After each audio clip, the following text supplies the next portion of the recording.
what is it that somebody is lacking other than skill? Like, why is somebody tight? Why does the body tighten up someone's pecs or tighten up someone's hips? It's a brain problem. It's a central nervous system problem. When the brain feels that something is unstable, weak, normally between the muscle group, so a joint on either end, it won't want to go there. It won't want to allow it to go there, and it will just create stiffness, tightness, and it just doesn't feel like it's safe to go into those end ranges of motion. People argue they're going to be stretching.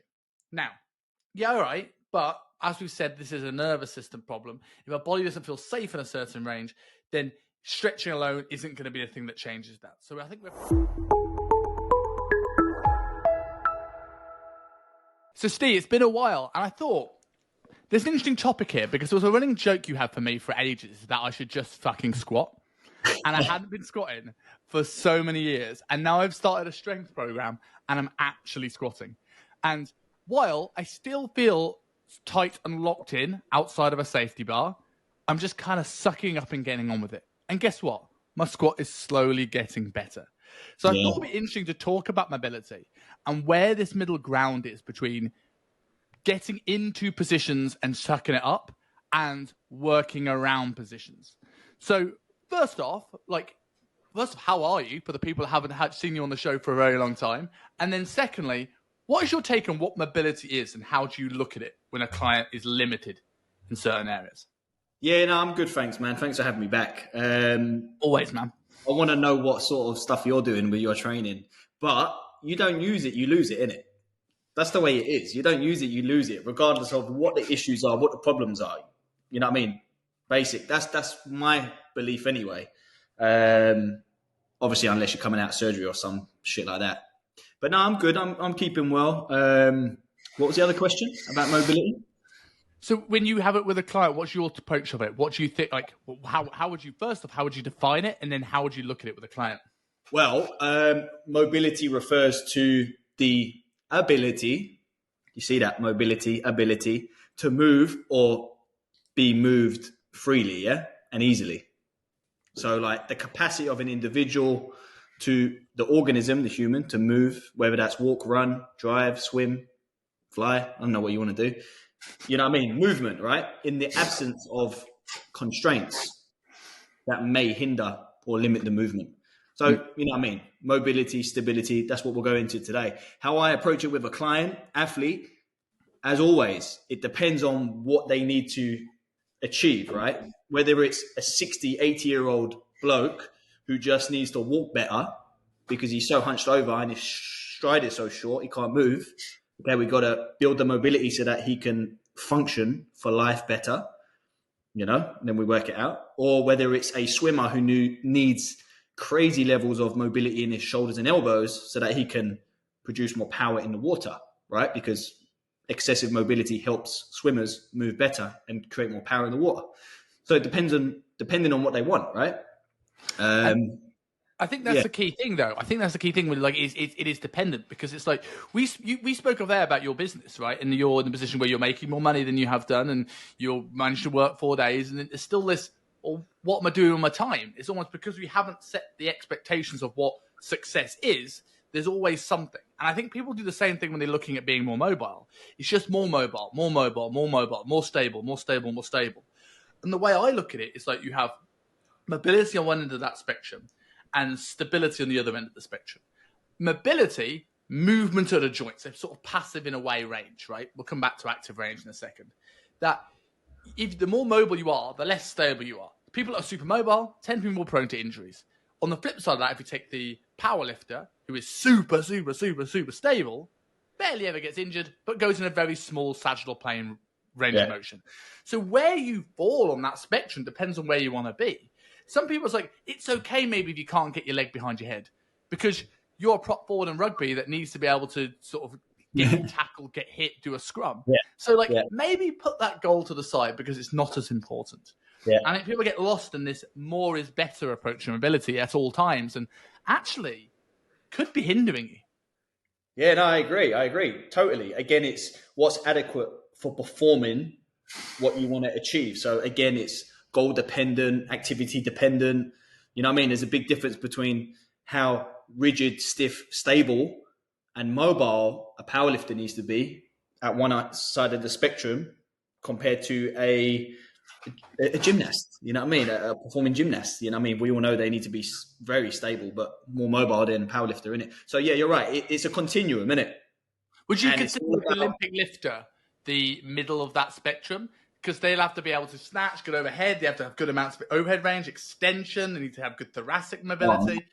Like, is that? But if they go too mobile, well, they've got to be super because they're getting heavy loads. Would you think Olympic lifters like right bang in the middle?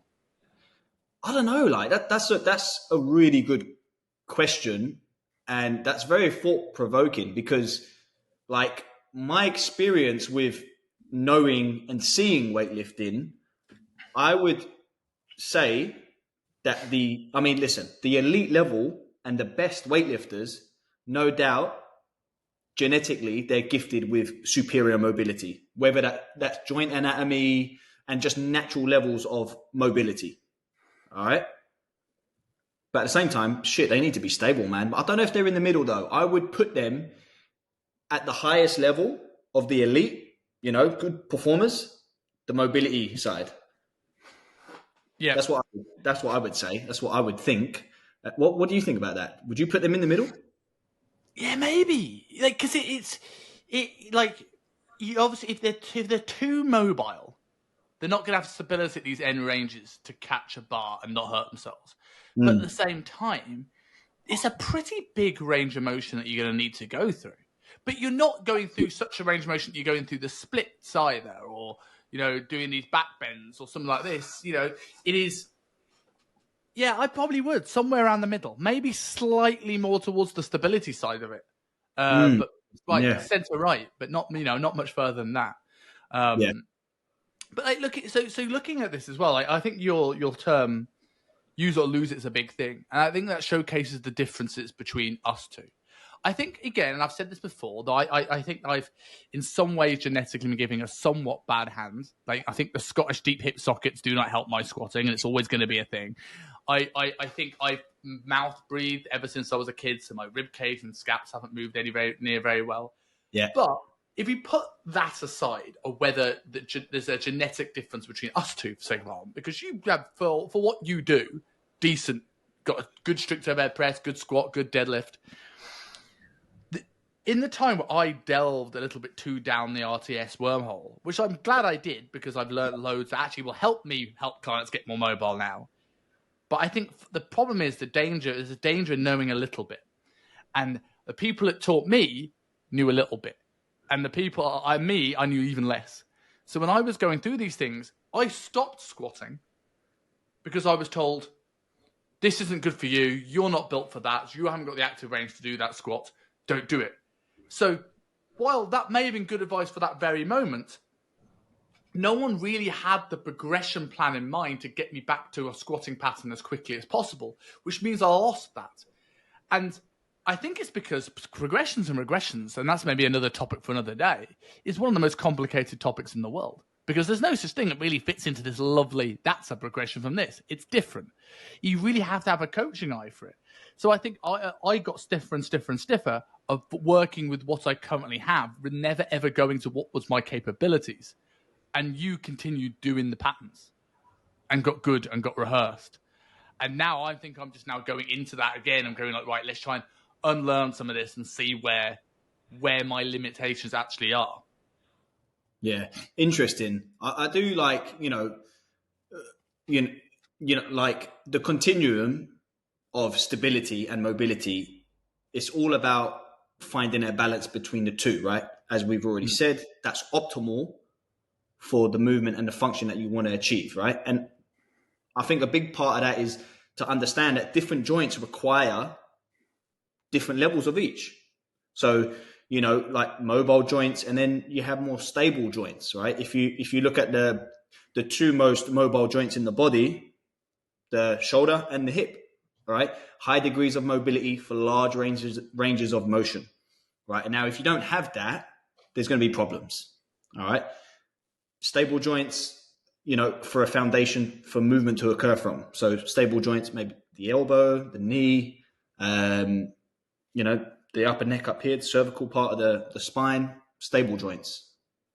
I think if you don't have a certain amount of mobility and stability in certain areas, that's when you're going to lead. That's when you're going to get injured. You know what I mean? And but then again, genetics plays a role in it, like you're saying, with your hips and stuff. You know what I mean? So like, it's a funny one because you know what? I've never had good hip mobility. Never had good hip mobility. And when I was on my master's, right, of sports science a few years ago, I had the lecturer. Yeah, he's very well known in biomechanics research, Dr. Dan Cleather. And he wrote this whole thing about squatting. And he was just like, skills versus capacities, right? It's about, can you actually do the skill properly? Or is it capacity? Do you lack mobility, stability? Is there a problem with the ankles, the back, etc.? And he reckons that it's never a problem with capacity or mobility. It's always a problem with skill, right? People just aren't skilled enough to squat. And he took me as an example of someone who couldn't squat. And he was trying to tell the whole cohort that I had poor skill. And then I was like, geez, man, I've just been squatting 150 kilos. I didn't think I was that unskilled, you know, but maybe I was skilled for the weight and for what I was doing. But the last few months, I've been doing lots of overhead squats. And I've never been able to do this. Never been able to front squat, overhead squat well. And now I'm doing like 80 plus overhead squatting. So maybe I'm thinking, oh, maybe it was a skill thing. You know what I mean? So like, maybe I was skilled to squat that certain weight for what I was practicing, but I wasn't skilled to open up more mobility and stability in the right way that I should have, you know? So like for me, it's just changed my whole frame around how you teach people. You know, I truly believe that overhead squat will open up everything. Yeah. I mean, and would you, if you looked at somebody then now in terms of, okay, they have lack of internal rotation, external rotation, all these different mobility restrictions, but you've got a squat, and let's say the squat they're doing isn't dangerous, right? It's not like, oh, we shouldn't be doing this. It's workable. Would you spend just a lot of time in the early stages doing a lot of squats to try and build that skill pattern? Or then two, would you spend a lot more time in lower rep range and strength phases? Because the way I'm thinking about it here, I started thinking about my bench press and then like getting stuck at around about the 100 kilo mark. And at that point, is it that I'm not strong enough? Is it that my chest or my triceps isn't big enough? Or is it that my nervous system isn't used to holding and stabilizing the extra 105?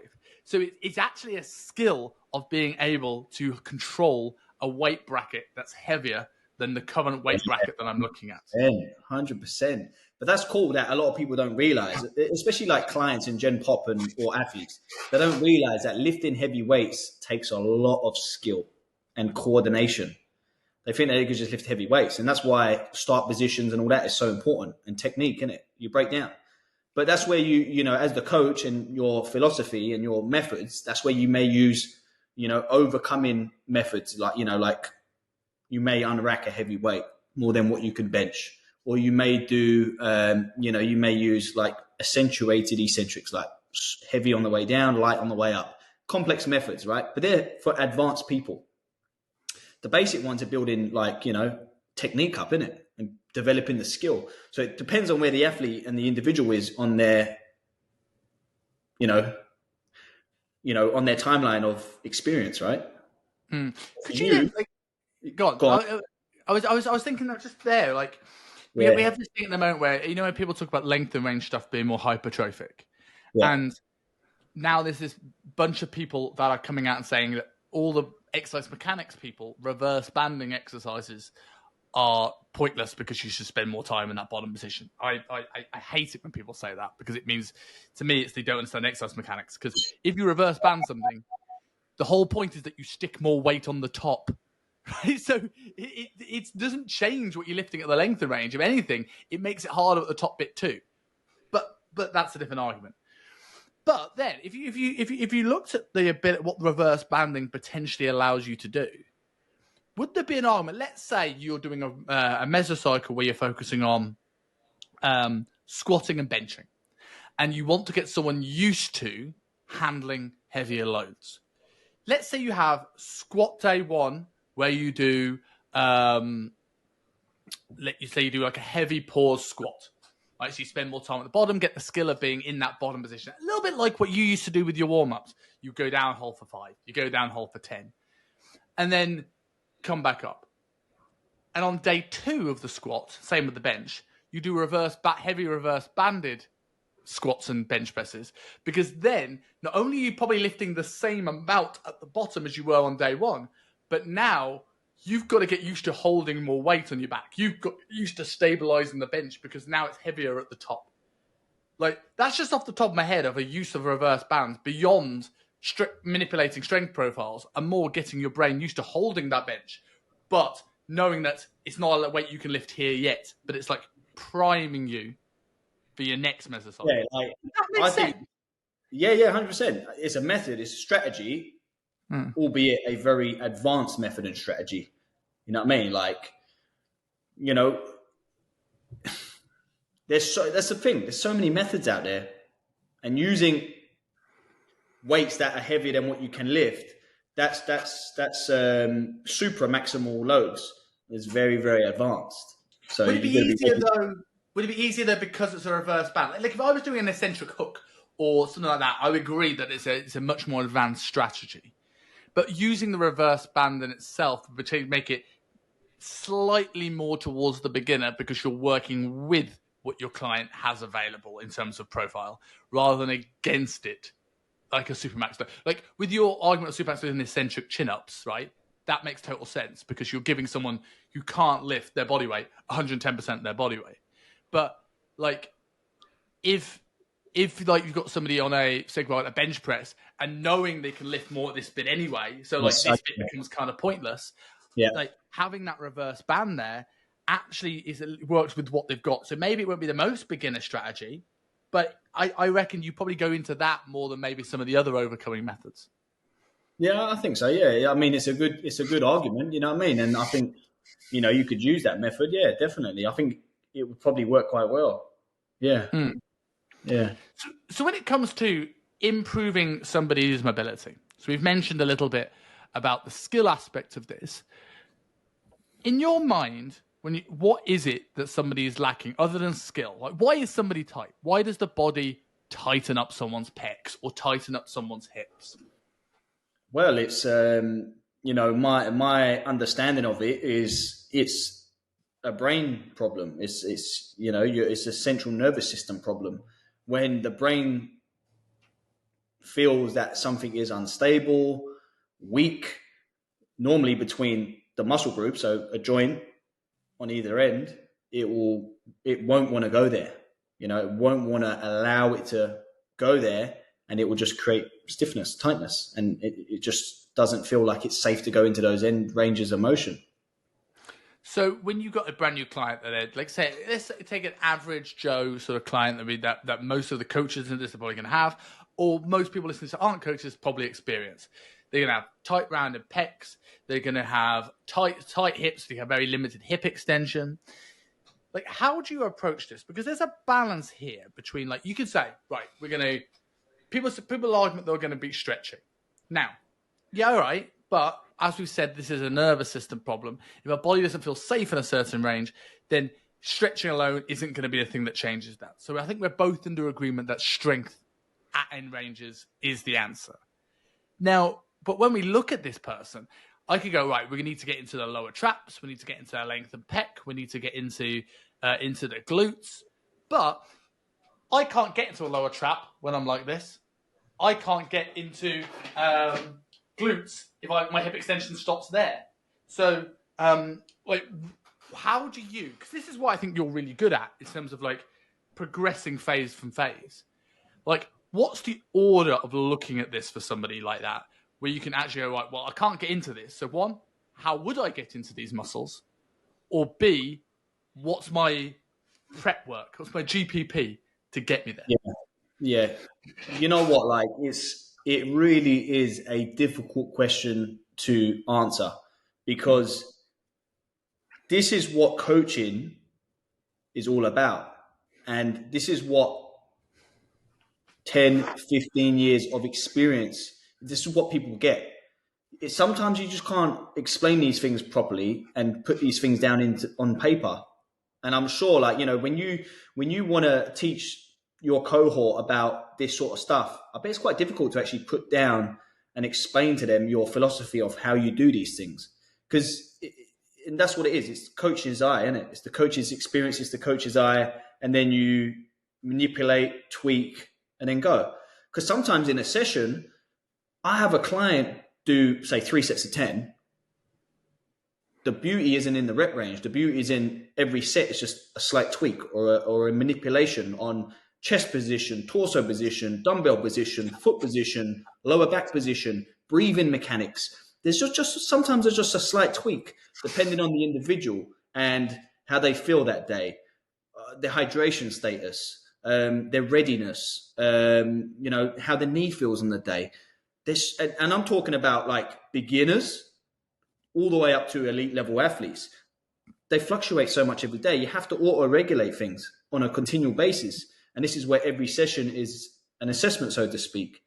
So there's not a specific way or method to use.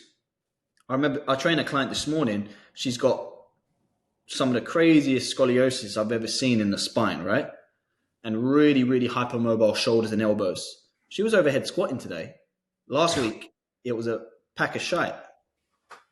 You know what I mean? So is it skill? Is it readiness? She felt better than she did last week. You know what I mean? So it's just a host of things that it could be. And then, it's just experience and knowing what to say, what to tweak. It's very difficult to put into words, really, the actual method that I use. But I like to go from basic to more complicated. And I use a GPP, general preparatory phase, to build out a client. So when you're looking at a GPP phase, because for people that might not really understand the terminology of what that means, like how are you looking at that? Like if someone comes in with, let's say, use that case study that I came with, the guy with the hunched shoulders, so like how would you start to build a GPP phase for him? Yeah, so but like general physical preparedness, GPP phase, it encompasses a wide range of physical attributes that you want to develop. Physical capacity, whether it's for sport or early stages of training, right? As this guy who comes in, tight pecs, etc.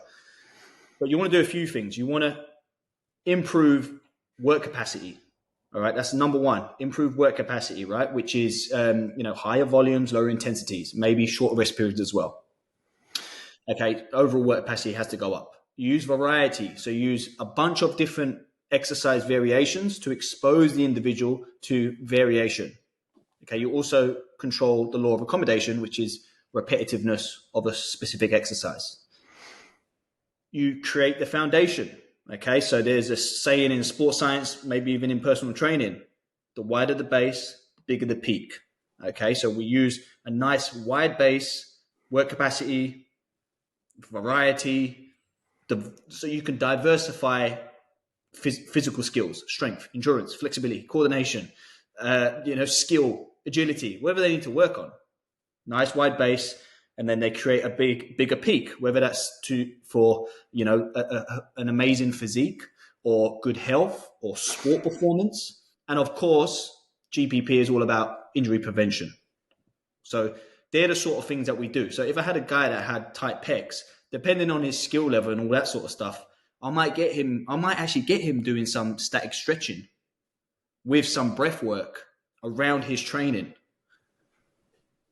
I might not straight away get him doing, pec flies on a stability ball, because if he's a beginner, I don't think that's necessary. I think let's get him moving. Let's get him dumbbell pressing at all different angles. Let's get him pulling at all different angles, whether it's bilateral, unilateral. I don't really care at the moment. I just want to get him moving. I want to try and see how much volume he can handle. I might want him to improve his body comp.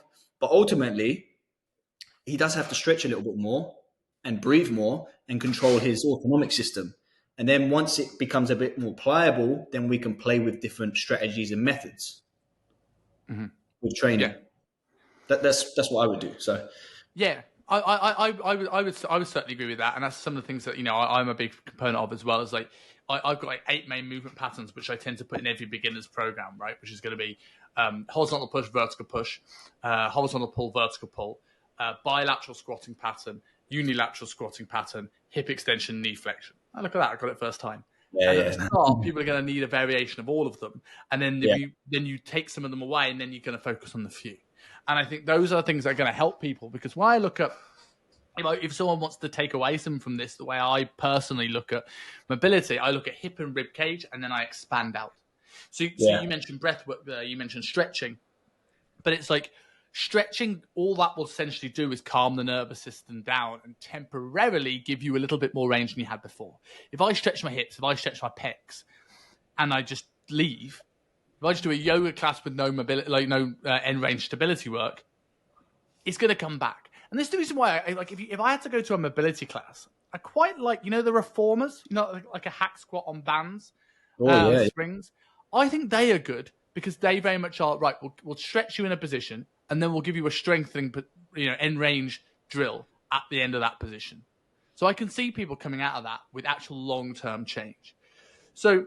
And the reason why I look rib cage and pelvis and out is because our bodies will always do everything it can to make sure we can walk and we can breathe. So if our diaphragm is this muscle here, right, it should, as you breathe in, it should come down and flatten. Rib cage should expand outwards and forward and backwards to allow the lungs to have room to expand. And as you breathe out, ribs should come down, obliques should pull that down, and then that's how it should work. But now most people, more stressed, more anxious, poor sleep, poor nutrition, they're in this chronically stressed state where they have short, shallow mouth breathing patterns where they never go through a full breath cycle. So you now have this position where if you've got this rib cage that isn't moving, your scapula sit on your rib cage. If you're stuck in this downward position, you're not going to have thoracic extension. If you're stuck in this extended position, and this is what I was going wrong for years with thoracic extension, I was like, I have no thoracic extension. No, I'm stuck in thoracic extension because I've got this flared rib cage. I'm already in extension. I need to bring this down and allow myself to rotate. And that was what started to get a little bit of freedom with myself. So is that help? Yeah, hugely. Yeah. Hugely. And if you look at the thoracic spine, unfortunately I don't have a skeleton yet, but if you look at the thoracic spine, the vertebrae are much, much closer together on the thoracic than the lumbar. So the lumbar's built to extend. The thoracic doesn't really have that much room to extend. So every coach talks about, you're going to have extension through the thoracic, extension. You've got this before the bones touch. So they're much more built for rotation. So if you free up rotation, you free up movement. I'll look at that. And then if we look down, so we can see how the diaphragm now affects the upper body. But now we look at how the diaphragm now affects the lower body, is that diaphragm has a fascial attachment to the hip flexor, to the psoas. So I always look at this like, imagine a guitar string, and you've got an over-lengthened, you've got a guitar string that's over-lengthened. You don't want to try and tighten that more because it's just going to snap. What you want to do is create tautness to that guitar string. You actually want to shorten it to make it feel looser. If you try to keep tightening up a guitar string that's already tight, like by expanding it, and the same thing with the hip flexor and the hamstrings. They're over-lengthened rather than tight. So you want to strengthen those things. So because that diaphragm has an attachment to the psoas, we now can see issues down at the lower body. Now, when we look at that's the rib cage. Now we've got the pelvis. The pelvis, more people have a pelvis that's rotated forward in space, meaning we're going to have to fight to keep balance. So either in that rotation forward, to stop me falling forward, I'll extend the lumbar. Then, to stop me falling backwards, I'll flex the thoracic. On the downwards, if you forward bring that pelvis, you're going to see internal rotation of the femurs. So if we don't salt our pelvis, we're constantly, our body nervous system's going haywire because we're constantly trying to keep ourselves upright. If we can get rid of that need to fight gravity and fight balance, all of a sudden the body can go, and at that point we can now go, okay, I don't mind moving into these positions because if I don't, we're not thinking if I move here, I'm going to fall on my face, or I'm going to fall on my ass. And also, and try this, guys, if you're listening, take a deep breath in through your nose, and you'll feel how your pelvis, as you breathe out, will open, and as you breathe in, will come in. So we're stuck in this inhalation position. We're also going to probably be lacking external rotation.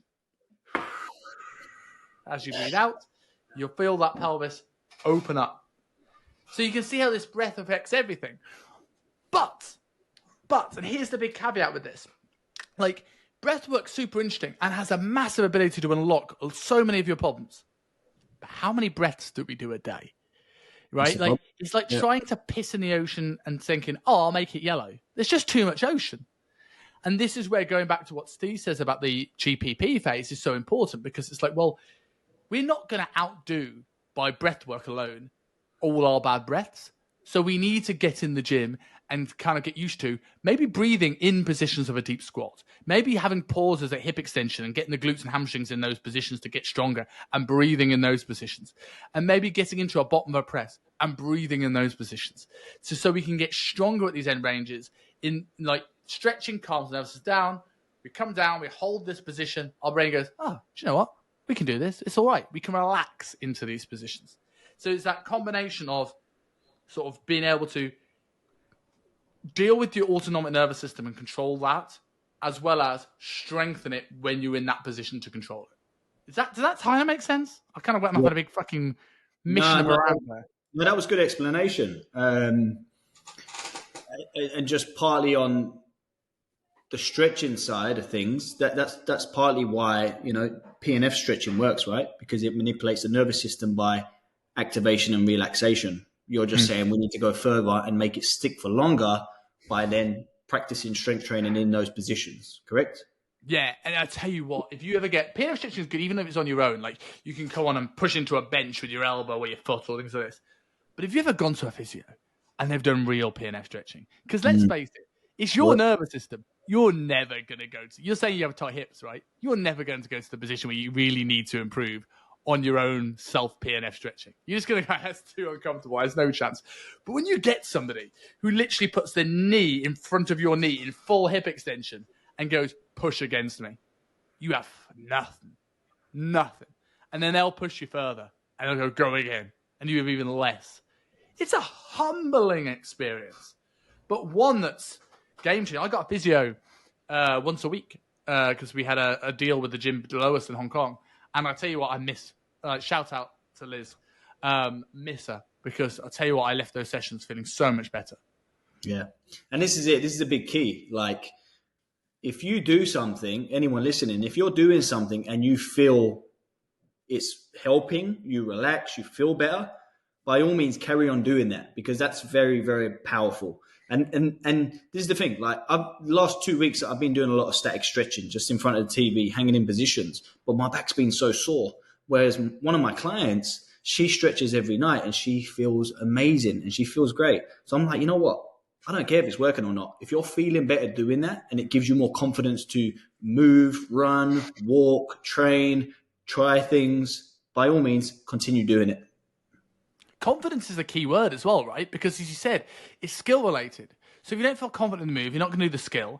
And if you don't do the skill, you don't get confident in these end positions. And you don't do these end positions, you don't actually reinforce these patterns. And I think that's such a key aspect that people don't think about. And you said earlier on, it's hard to articulate it because people are going to come in feeling different every day. I remember a woman who literally, she could deadlift 130 one day, like trap by deadlift, perfect, like beautiful. And she don't know what it was, just stress at work or life or just stuff that beat her down. She'd come in the next day and I've completely forgotten how to deadlift. And I'm talking Wednesday to Friday.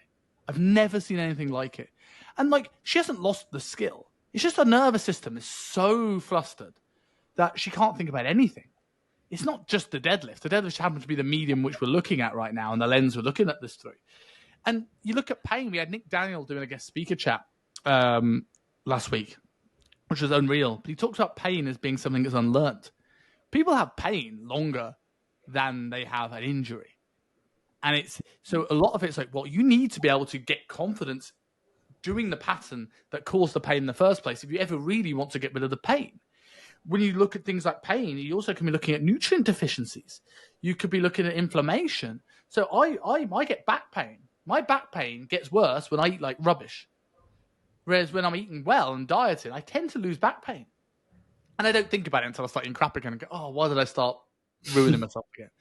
But like, so these things are super complicated. But I think I think the big thing, like you mentioned there, it's like having that coaching eye and that ability to understand some level of mechanics to go and go, right, if I have someone that's got knee pain that struggles to go into, or ankle pain, and he can't go into as much dorsiflexion, I could either go, well, we won't squat, or I could go, well, let's go low bar. Or rather than having someone who's got an SI joint problem and say, well, okay, we won't deadlift, let's go sumo, which will lock in those SI joints.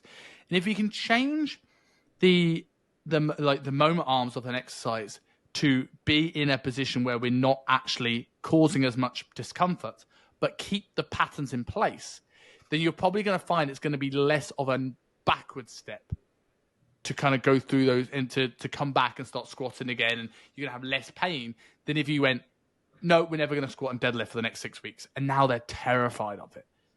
Like mobility is such a, everyone talks about stretching and semantics and yoga and Pilates and like end range mobility and PNF stretching. And people don't think, well, actually, let's look at the brain. Like, what's your life like? Are you sleeping? Is your nutrition good? Is your life good? Is your missus kicking your ass? Like, what is the stuff here? I think that's the big key as well, because like whether it's soft tissue work from a physio, whether it's, you know, an aggressive technique like Gausha, whether it's dry needling, whether it's foam rolling, whether it's static stretching, dynamic stretching, breath work, essentially you're manipulating the nervous system, and you've got to find what works for you, and then you've got to use it in the correct way to get the benefit. You know what I mean? So, yeah, interesting. Yeah, like Nick Daniels said to me recently, he says, I'm setting up soon in London. Do you need any work done? And for the first time in my life, I went, I don't think I do. and what's changed? The only thing that's really changed is I'm a little bit more relaxed since moving back to the UK. That's the only thing that's changed. Like, do you know, I'm not going to be overhead squatting tomorrow. But like, I don't feel sore. I don't feel as stiff. I am stiff, but like, I don't feel it. Like, I just like, right, I just need to get in the gym and just continue doing this work. And that was a big moment for me, because I was like, fuck, I've never said that to a physio. I've always leaped at the chance because I've always needed something. I could still benefit from something, but I've never needed it. And you know what's mad about that? Like, you're probably sitting down way more than you ever have before. Yeah. In a compromised position that we tend to think, you know, isn't healthy for you. You know what I mean? So, interesting. Like, I forgot what I was going to say there. Anyway.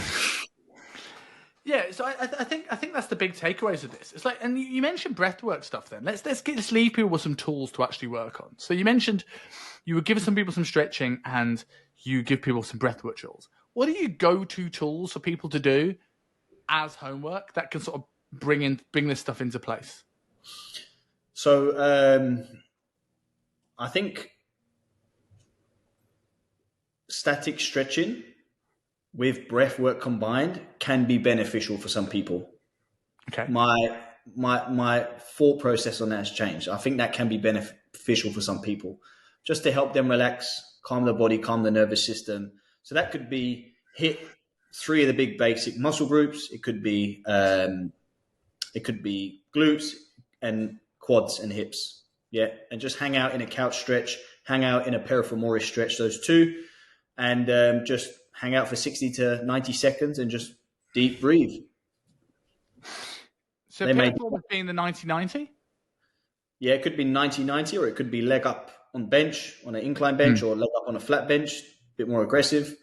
So any of those stretches, I like those. And just hang out for anywhere between 60 to 90 seconds or 120 seconds. Just hang out in front of the TV. I can't see that being a problem for you unless you don't feel great doing that. But breath work, important as well.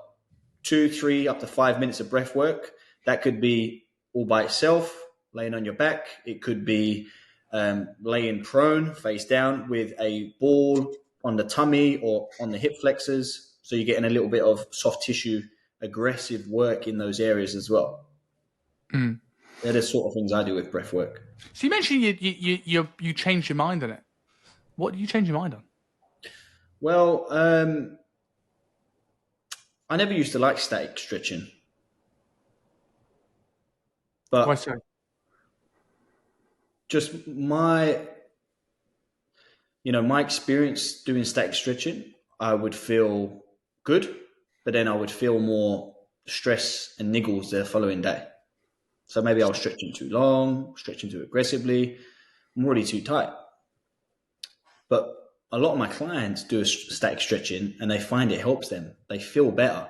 So, like some people, it may be good. Some people, it may be bad. Depends on if they're injured or not. Like I have a client who stretches every night and he's had a back pain for ages. So I'm trying to tell him, listen, maybe you need to stop stretching. Where someone else has got a few niggles, stretch more. They feel better doing it. So, I think it is, client dependent, whether they like to stretch or not, and whether they can relax in those positions. Again, it's like, do they feel relaxed? Are they breathing whilst they're doing these stretches? Do you think there's an element, though, of like, it depends on sort of how much the benefit of stretching is for that person? So, for example, you, a person, for what you need, squat, bench, dead, overhead press, maybe overhead squat, you can get into these positions without really doing that much warm-up. So you get in, you can get the bar on your back, you can just start squatting. So for you, stretching now, going back to what we said at the start of that mobility-stability continuum, that took you away from the stability more towards that mobility side of the equation, which means you're picking up more niggles because whereas now you're locked and stable in that movement pattern, and now you're starting to get yourself in a more unstable pattern.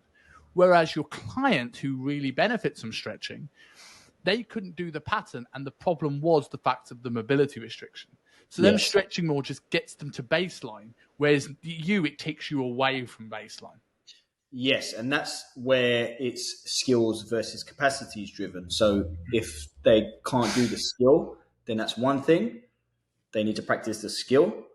However, if they lack the capacities, whether that's like, the movement and the flexibility, then that's what they need to work on. Yeah, more stretching, etc. But, like saying that, sleep is very pivotal as well. Like if you sleep less than 8 hours a night, your risk of injury goes up by 1.7 times. So sleep is a massive contributor to injuries, mobility. That's because how it plays a role on the nervous system, right? Yeah, exactly. And I was thinking when you were talking about the stretching stuff, like what do I now recommend, having gone through that physio stuff? And it's like, for me, it's like, how can I combine? So I think my first point is PNF, static stretching, and breathwork, like you're saying. I quite like breathwork against the wall, where I can bring my arms forward and have a reach to take out the pecs, take out the traps, and think about expanding back into the wall. If you can do it with a balloon, even better, because then you can get a big long exhale and you can try and blow up that balloon. But my next stage of that is like, how do I get that from being just a static stretch? And this is where a lot of people go wrong. They just static stretch for years. How do I get from being a static stretch to being in a position where I can start to make this active? So a couple of things I would say is like, well, how do I, like, taking that 90-90 stretch you did for an example, could I now in that 90-90 hinge for reps? And then could I hold that last hinge, going back to your breath work, for like 5 to 10 deep breaths? So you're in an end range position. You're not relaxing into a passive stretch. You're literally holding just off that bottom position.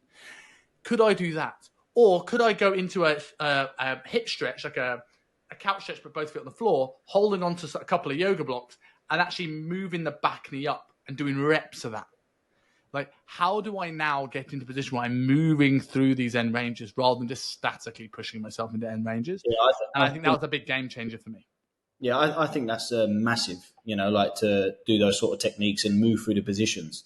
I say like static stretching, but there's a big element of moving through those positions as well in there, like you said, functional range conditioning and those sort of methods as well. Cool. So I think that takes us to our 45 minutes, man. It's good to get you back on the show. For people who want to find you, because you've been doing more online coaching recently, so people might listen to this and go, I want to contact Steve from Azerbaijan. Where can you know, Pedro from is Pedro even an Azerbaijani name? Pedro from Azerbaijan contacts you. Is Pedro on your viewers list? Is he? Absolutely, mate. Yeah, I have. Do you know what I realised the other day? I had a look at this. I have viewers. My top 10 countries on the podcast is not what it used to be. If I can find where my phone is, I'd show you what they are because I took a picture of it, which I annoyingly can't. But it was like Austria in there. It wasn't just UK and Hong Kong. America was number 2. Australia was number 3, I think. Cool. Yeah, it's changed. Yeah, no, you can find me at Stephen Collins Training. Website, socials, all the same. Check it out. Always putting content up for people. And obviously do online coaching. So if you want to work with me, just hit me up, let me know. Awesome, guys. And as ever, if you've enjoyed the show and if you've got this far, we'd really appreciate it if you could subscribe to the channel, share on your social media platforms. The bigger the show gets, the bigger the guests get, and the better value for you guys. So if you've got to this part of the show and you've listened to us for 45 minutes, you clearly like what we're chatting about. So we're giving you this away every week for free. So in return, all I ask is a share and a subscribe. If you do that, love you forever. All right, guys. Peace. Awesome.